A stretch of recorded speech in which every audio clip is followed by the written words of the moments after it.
Yan mga tol, isang mapagpalang araw po sa ating lahat mga tol. Kasama ko pa rin si Brad Julius po mga tol. Dito po mga tol. May sinabi kasi si Tatay Lasaitan sa amin mga tol kagabi na hindi ako nakapaniwala mga tol. Sa sinabi ni Tatay Lasaitan po.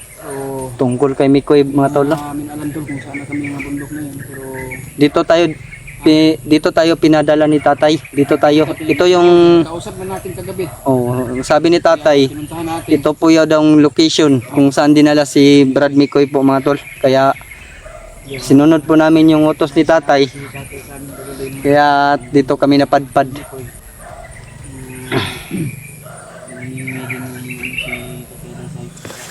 Sabi kasi ni Tatay gagabi mga tol na ano daw, Hindi lang nag-iisa nakahawak sa kanya.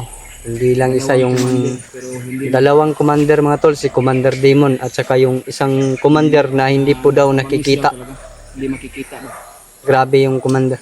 Yun po daw yung naghuli kay Brad Mikoy mga tol, yung commander na hindi nakikita mga tol.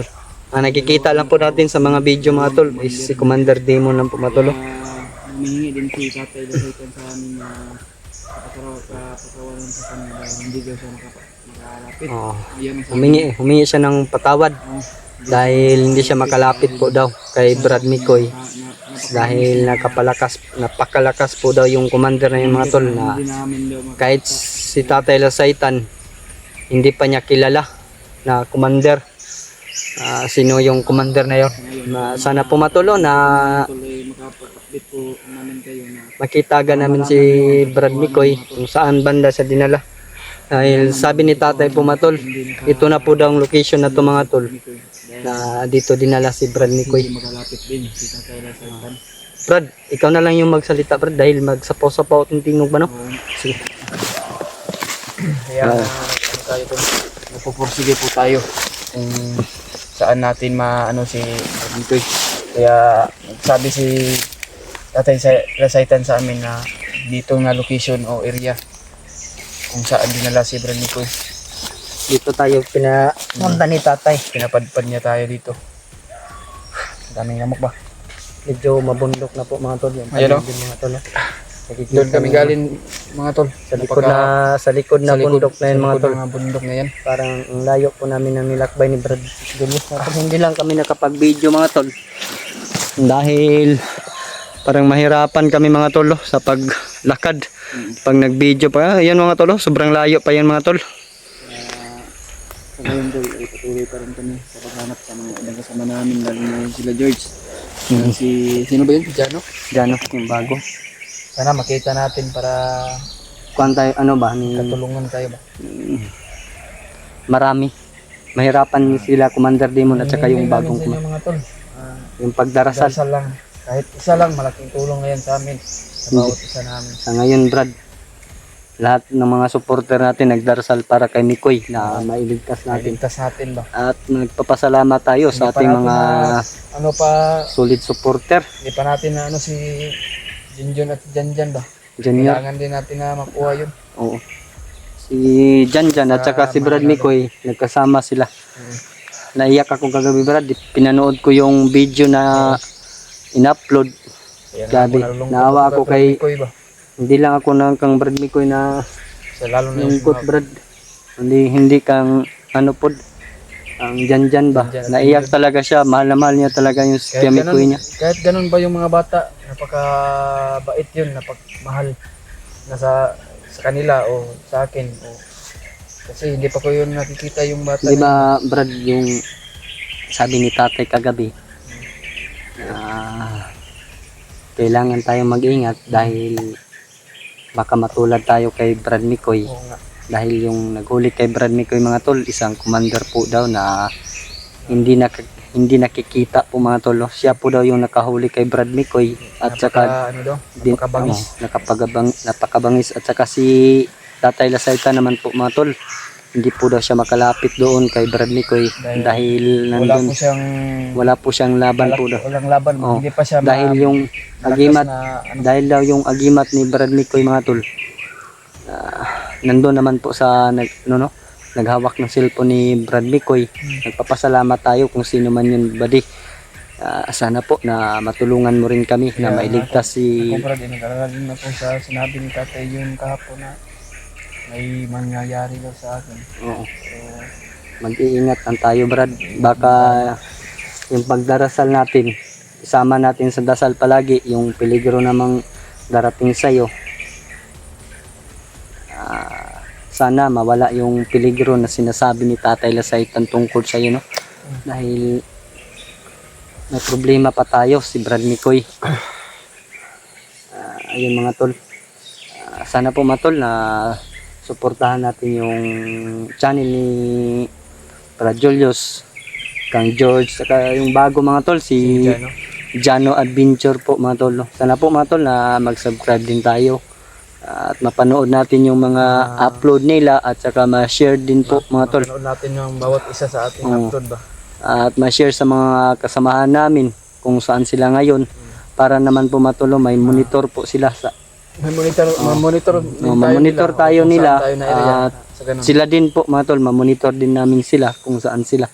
Dahil sa sobrang laki po ng bundok mga tol, kita nyo naman mga tol. Parang nasa gitnaan kami sa bundukan pero Yan mga tol, napakalawak po talaga ng yung bundok tol. bundok nito mga tol. Doon kami galing tol sa likuran. Sobrang layo pa yung nilakbay namin kagabi ni Brad Julius mga tol. Hirapan namin, Hindi na kami masyadong nagpahinga pinagpahirapan dahil ang sabi ni Tatay Lasaytan po mga tol na sa ganun din po ano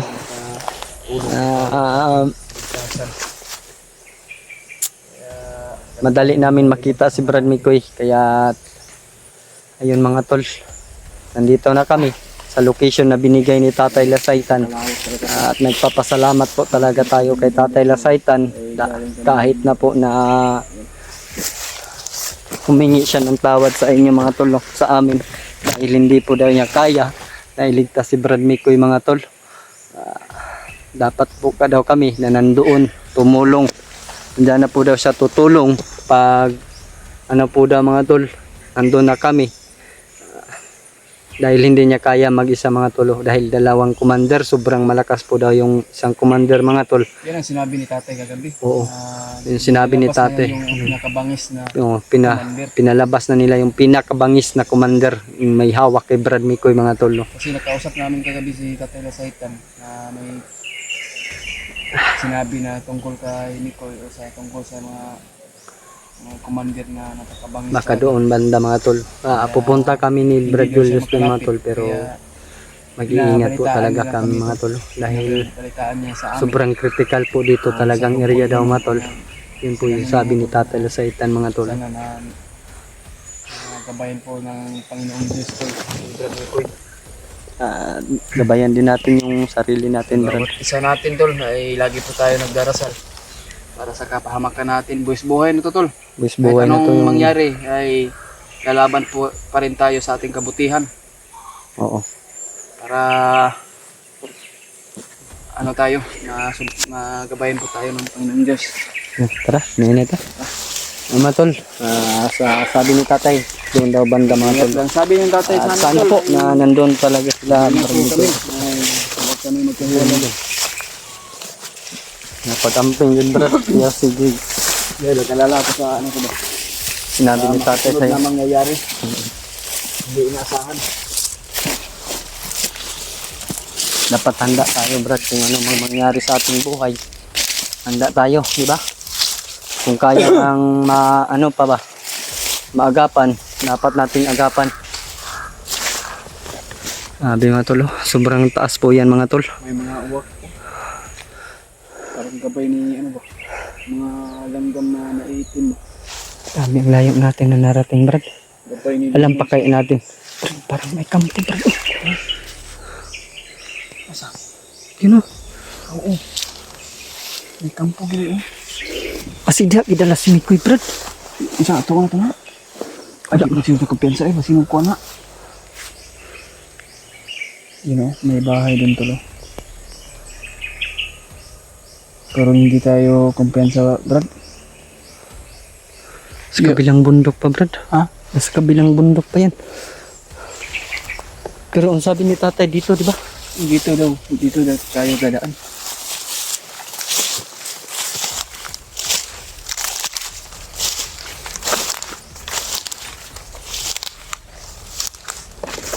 Brad, may mga bandido, Brad. Oh. Matulog.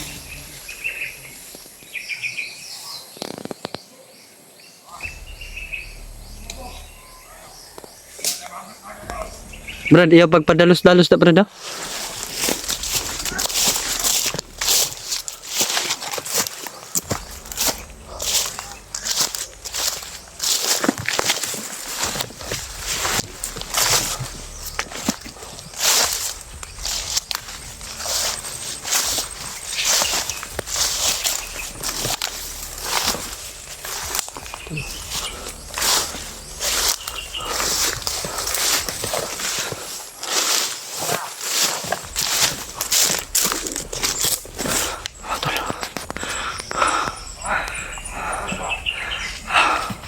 Brad, Brad.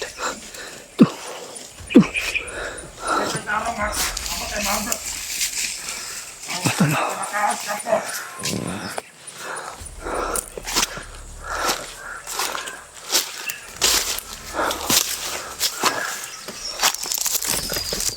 Ano tol, may nakaharang dito mga tol.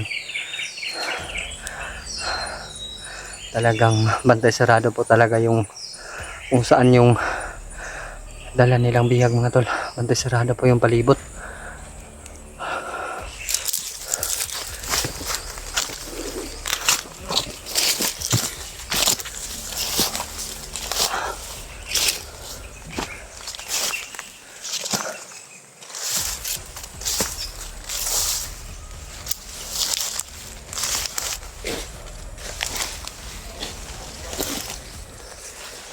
Brad, apa Brad, apa Brad.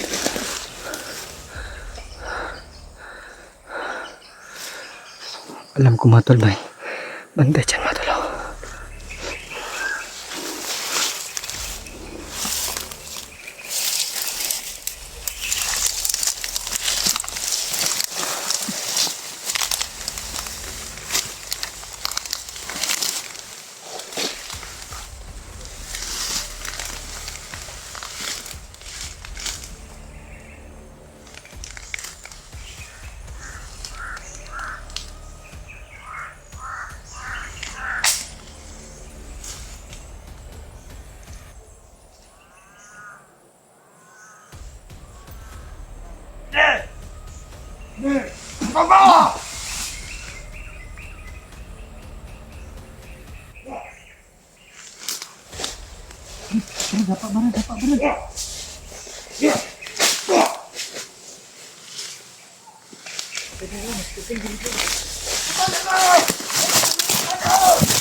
Brad, ingat Brad.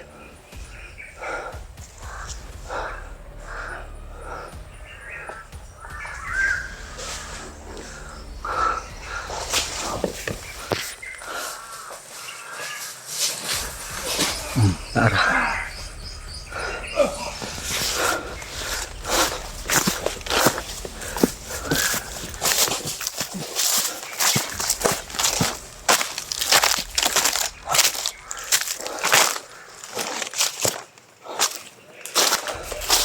Brad, bantu Brad.